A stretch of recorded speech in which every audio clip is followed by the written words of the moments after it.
પ્રિયંકા ગાંધીના ગાલ જેવા રસ્તા બનાવીશું, ભાજપ નેતા બિધુડીનું વિવાદિત નિવેદન, કોંગ્રેસ ભડકે. દિલ્હી વિધાનસભા ચૂંટણી પહેલા આક્ષેપબાજીએ જોર પકડ્યું છે. ભાજપ નેતા અને કાલકાજી વિધાનસભા બેઠકમાંથી ઉમેદવાર રમેશ બિધુડીના વિવાદાસ્પદ નિવેદન સોશિયલ મીડિયા પર ખૂબ વાયરલ થઈ રહ્યું છે. જેમાં તેમણે કહ્યું હતું કે કાલકાજીના રસ્તાઓને પ્રિયંકા ગાંધીના ગાલ જેવા બનાવીશું.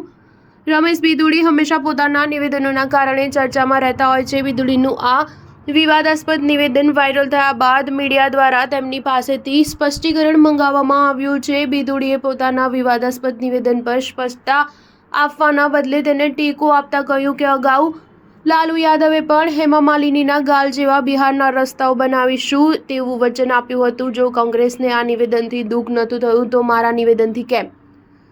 હેમા માલિની પણ લોકપ્રિય હિરોઈન છે અને ફિલ્મોના માધ્યમથી ભારતનું નામ રોશન કરે છે. જો આ નિવેદન ખોટું છે તો તે નિવેદન પણ ખોટું હતું.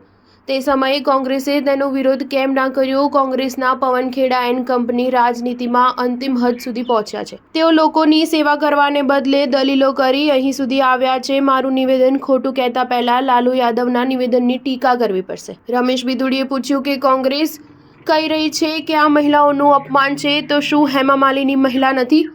તે દક્ષિણના સામાન્ય પરિવારમાંથી આવતી હોવાથી તેમનું અપમાન એ અપમાન નથી. પ્રિયંકા ગાંધી માટે આ નિવેદન અપમાનજનક છે. કોંગ્રેસ પારિવારિક ભેદભાવ કરે છે. હેમા માલિની અને પ્રિયંકાનું લેવલ એક સમાન નથી. રમેશ બિધુડીના નિવેદન પર રાજકારણ ગરમાયું છે. કોંગ્રેસ અને આમ આદમી પાર્ટીએ ભાજપ અને બિધુડી પર આકરા પ્રહારો કરતા કહ્યું કે ભાજપ કટ્ટર મહિલા વિરોધી છે. પ્રિયંકા ગાંધી વિશે રમેશ બિધુડીનું નિવેદન શરમજનક છે.